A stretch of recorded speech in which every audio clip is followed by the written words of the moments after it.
Саламатсыңарбы балдар? Бүгүн силер менен 8 класстын физика сабагын окуп үйрөнүүгө арналган кезектеги телесабагыбызды баштайбыз. Бүгүнкү сабактын темасын жазып алгыла.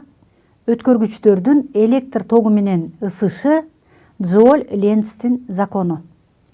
Бүгүнкү сабакта электр тогунун жылуулук аракетинин себеби эмнеде экендиги жөнүндө түшүнүк алабыз.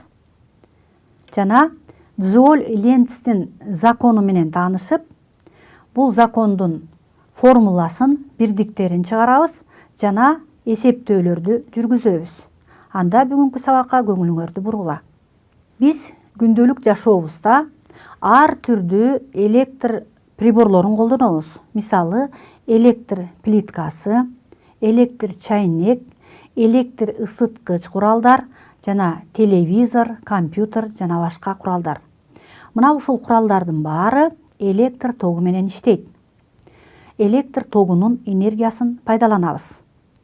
Мына ушул куралдардын ичинен электр плиткасы, электр чайнеги, электр лампочкасы аркылуу электр тогу өтүп атканда ал куралдардан жылуулук бөлүнүп чыгат. Эмне үчүн жылуулук бөлүнүп чыгат? Бул токтун жылуулук аракети. Электр тогунун жылуулук аракеттерин биз балдар электр плиткасынан, үтүктөн, электр ысыткыч куралдардан, электр лампасынан жана электр ширеткич куралдардан дагы байкасак болот экен. Эмне үчүн электр тогу өтүп жаткан өткөргүч ысып чыгат деген суроого жооп алалык. Өткөргүчтөр катуу заттар, металлдар, булар жакшы өткөргүчтөр. Жана ошондой эле суюктуктардагы электр тогун өткөрөт экен. Эмне үчүн электр тогу өтүп жатканда өткөргүчтөр ысып чыгат? Өткөргүчтөр биз билебиз атомдордон турат. Атомдун борборунда ядросу, анын тегерегинде электрондор айланып жүрөт. Өткөргүчтөрдө ушул борборундагы ядро менен тегерегиндеги электрондун ортосундагы байланыш начар болот. Качан электр талаасынын таасири тийген учурда электрондор иондорду таштап кыймылга келип электр тогун пайда кылат. Электр өткөргүчүн электр тогунун булагына туташтырганда гана өткөргүч аркылуу электр тогу өтүп, ал ысый баштайт. Ток булагына туташтырганга чейин электрондор иондордун тегерегинде башаламан кыймылдап жүрөт. Качан ток булагына туташтырганда гана ток булагынын электр талаасынын таасиринен электрондор агып электр тогун пайда кылат деп атабыз. Электр тогу пайда болгондо электр чынжырында электр тогу электр керектөөчүлөрүн иштетип, алардан энергия бөлүнүп чыгат. Мисалы, электр лампасы күйөт, электр плиткасы иштеп, андан жылуулук бөлүнүп чыгат. Аны дагы тамак аш жасаш үчүн, жылуулукту алыш үчүн пайдаланабыз. Эми ушулардын себеби эмнеде экендигин айтып кетейин. Аны үчүн төмөнкү мисалга көңүлүңөрдү бургула. Металл өткөргүчтөр. Электр чынжырын түзөлү дагы өткөргүчтөр аркылуу электр чынжырындагы керектөөчүлөрдү туташтыралы. Ток булагына электр лампасын, ачкычты туташтыралык. Электр чынжыры түзүлдү. Силер сүрөттөн көрүп атасыңар. Өткөргүчтүн ички кристалдык торчосун көрүп атасыңар. Торчонун түйүндөрүндө оң иондор жайгашат. Анын тегерегинде терс электрондор айланып жүрөт. Качан өткөргүчтү токтун булагына туташтырганда электрондор кыймылдап электр тогун пайда кылат. Электр тогунун пайда болушу менен электр лампасы күйөт. Кыймылдап аткан электрондор торчонун түйүнүндөгү электрондорго барып урунуп, өзүнүн энергиясын иондорго берет. Ошол учурда иондор энергияны алып, алар ысып чыгат экен. Ошондуктан ток өтүп аткан өткөргүч ысып чыгат. Мынакей балдар. Иондор, оң иондор плюс белги менен заряддалат. Ал эми электрондор терс зарядталат дедик. Электрондор электр талаасынын таасиринен бир орундан экинчи орунга которулуп жылат дагы, жылып келатып иондорго урунат. Иондорго өзүнүн энергиясын берет. Ал энергияны алган ион ысып чыгат дагы, аны менен өткөргүч ысып жылуулукту бөлүп чыгарат экен. Мынакей балдар, биз эмне себептен ток өтүп аткан өткөргүч ысып чыгаарын билип алдык. Кийинки тажрыйбаны карайлык. Ток булагына 1 амперметрде алюминий өткөргүчүнө, 2 амперметрде вольфрам өткөргүчүнө, 3 амперметрде никелин өткөргүчүнө туташтыралык. Мында токтун күчтөрү алюминийдики, вольфрамдыкы жана никелиндики бирдей болот экен.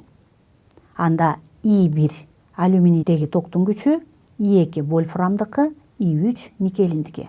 Бул өткөргүчтөрдөгү токтун күчү бирдей болот экен. Бирок алюминийдин бөлүп чыгарган жылуулугун Q1 десек, вольфрамдыкын Q2, никелиндикин Q3 десек, анда булардын бөлүп чыгарган жылуулук сандары бири-бирине барабар эмес экен.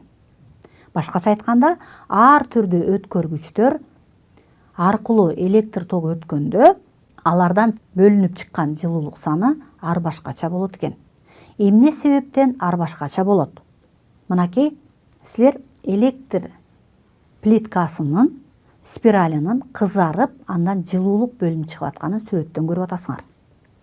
Ушул спираль кандай металлдан жасалат болду экен деген суроо туулат. Мынакей тажрыйбадагы алюминийден бөлүнүп чыккан жылуулук санын биз Q1 дедик. Алюминийдин салыштырма каршылыгы 0,28 Ом миллиметр квадрат бөлүнгөн метр.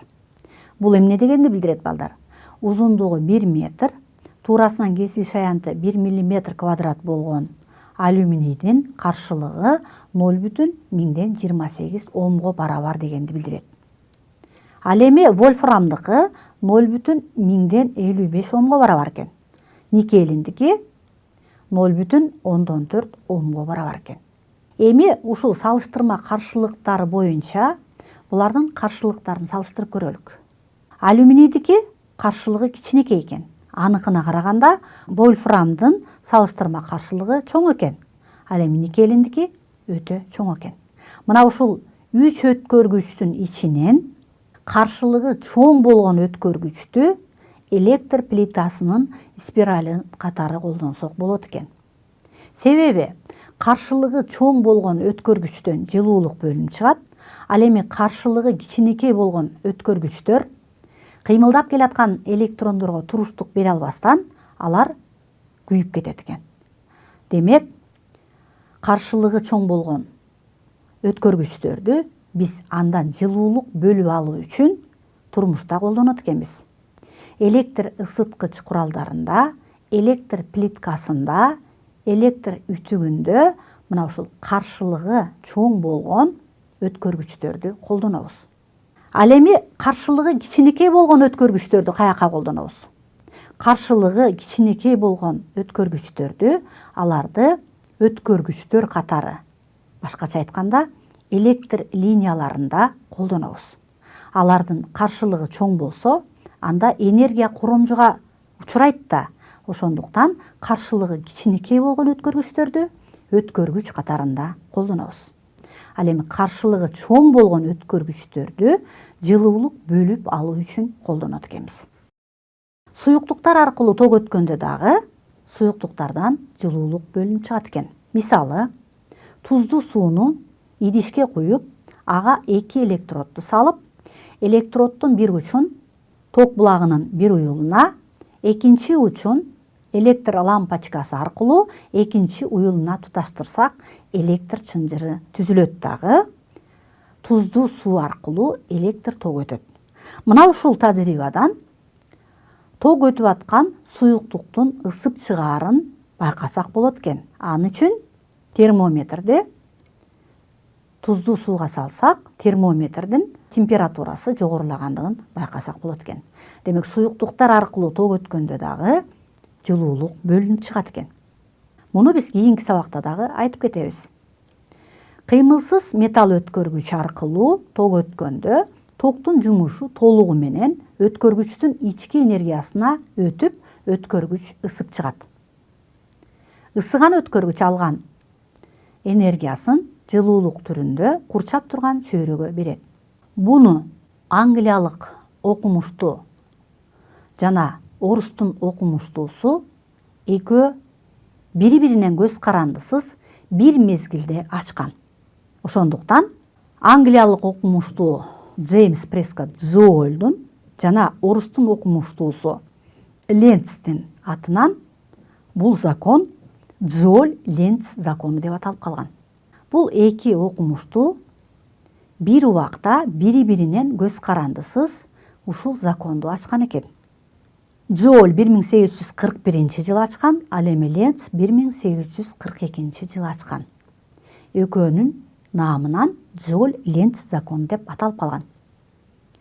Ал закондун формуласы Q барабар I квадрат R көбөйтүлгөн Т деген формула менен аныкталат. Мында Q өткөргүч аркылуу электр тогу өтүп атканда бөлүнүп чыккан жылуулук саны, I токтун күчү, R өткөргүчтүн каршылыгы, Т ток өтүп аткан убакыт.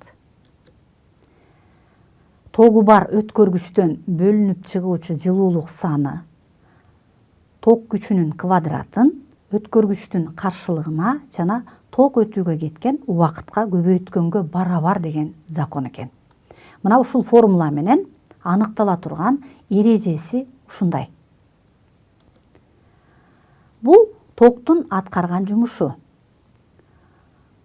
Бардык нерселер жумуш аткаруу менен энергияга ээ болот. Ток качан жумуш аткарат?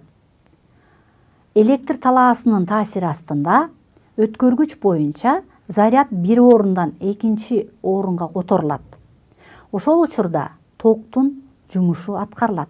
Аткарылган жумуш чыңалууну, ток күчүн жана убакыттын көбөйтүндүсүнө барабар. Башкача айтканда, А барабар U көбөйтүү I көбөйтүлгөн Т. Бул токтун аткарган жумушу.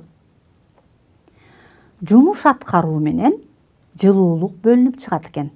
Q бөлүнүп чыккан жылуулук, А аткарылган жумуш. Q барабар U I көбөйтүлгөн Т. Жумуш аткаруу менен бөлүнүп чыккан жылуулук санынын формуласы. Эми ушул формулага чынжырдын бөлүгүндөгү чыңалуу U барабар I көбөйтүлгөн R деп алып, У'нун ордуна койсок, анда Q барабар I көбөйтүлгөн R көбөйтүү I көбөйтүлгөн Т деген формула чыгат. I менен I'нин көбөйтүндүсү I квадрат көбөйтүү R көбөйтүү Т деген формула чыкты. Джоуль-Ленц законунун формуласы мына ушул формулалардан келип чыгат экен. Q барабар I квадрат R Т. Q ток жумуш аткарган кезде чынжырдын бөлүгүндө бөлүнүп чыгуучу жылуулук саны, I ток күчү, R өткөргүчтүн каршылыгы. U чыңалуу, Т ток агып өтүүгө кеткен убакыт. Бул формулаларды эсиңерге салып, дептериңерге жазып алгыла. Өткөргүч аркылуу ток өткөндө бөлүнүп чыккан жылуулук саны өткөргүчтөгү ток күчүнө жана өткөргүчтүн каршылыгына көз каранды экендиги тажрыйбадан аныкталган. Эгерде өткөргүч аркылуу өтүп аткан токтун күчүн чоңойтсок, аны реостаттын жардамы менен токтун күчүн чоңойтсок, анда бөлүнүп чыккан жылуулук саны дагы ошончолук чоңоет экен. Жана өткөргүчтүн каршылыгынан көз каранды. Каршылыгы кичинекей болгон бөлүнүп чыккан жылуулук саны жокко эсе болот. Качан гана каршылыгы чоң болгон өткөргүч аркылуу электр тогун өткөргөндө, анда жылуулук жакшы бөлүнүп чыгат экен. Жана ток агып өткөн убакыттан дагы көз каранды экен. Көбүрөөк убакытка чейин токту өткөрсөк, анда ошончолук көп жылуулук саны бөлүнүп чыгат. Бунун бирдиктери: жылуулук саныныгы джоуль, ток күчүнүкү ампер, каршылыктыкы ом, убакыттыкы секунда. А барабар Q. Мындан электр тогу канча жумуш аткарса, ошончо сандагы жылуулук бөлүнүп чыгат деген жыйынтыкка келебиз. А барабар U I T. I барабар U бөлүнгөн R. Бул чынжырдын бөлүгүчүн Омдун закону. Чынжырдын бөлүгүндөгү чыңалуу U барабар I көбөйтүлгөн R. Мына ушул формулаларды аткарылган жумуштагы U'нун жана I'нин ордуна койсок, анда А барабар I көбөйтү R көбөйтү I көбөйтүлгөн T деген формула чыгат.